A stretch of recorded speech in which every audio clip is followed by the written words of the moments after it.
আজ সকালে উঠে মা ফোন করে বললেন, কী রে, পুজোর আগে সব শাড়িগুলো কি রোদে দিয়েছিস? যা সব বাঙালিরা অ্যাকচুয়ালি করে থাকেন। আমি মাকে বললাম, না না, সময় নেই। মা বললেন, তোদের সময়ই হয় না, কি করিস? সত্যি, মারা কত কাজ করেন, তাও হাঁপিয়ে ওঠেন না। নাকি হয়তো মুখে বলেন না, আমরা একটু করে অনেক হাঁপিয়ে যাই। দেখুন, সব শাড়িগুলোকে আমি একটা চেয়ারের মধ্যে নিয়ে নিচ্ছি। এবার আমি বাইরে নিয়ে গিয়ে রোদে দিয়ে দেবো। এই শাড়িটা দেখুন, এটা কিন্তু আমার বিয়ের আগের শাড়ি, স্বর্ণচূড় শাড়ি, মা দিয়েছিলেন। আর এই শাড়িটা দেখছেন, খুব সুন্দর, এটা আমার দিদিভাই দিয়েছেন। আরও তো কত শাড়ির বাহার, বলুন।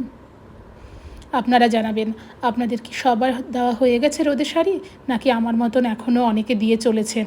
আজ কিন্তু মহালয়ের ঠিক আগের দিন আমি রোদে শাড়িগুলো দিচ্ছি। আর এই শাড়িটা, এটা আমার স্কুলের সময়কার শাড়ি, ক্লাস 12-এ মনে হয়।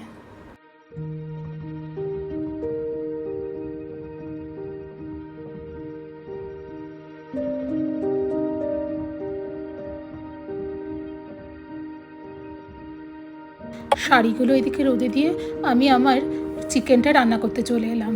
মানে হয়ে গেছে, জাস্ট নামাবো আর কি। তারপরে একটু মহালয়ার গানও শুনছিলাম। তারপরে লাঞ্চটা করে নিয়ে আবার চলে গেলাম শাড়িগুলোকে তুলতে। এবার একটা একটা করে শাড়িগুলোকে সব ভাঁজ করে নিচ্ছি।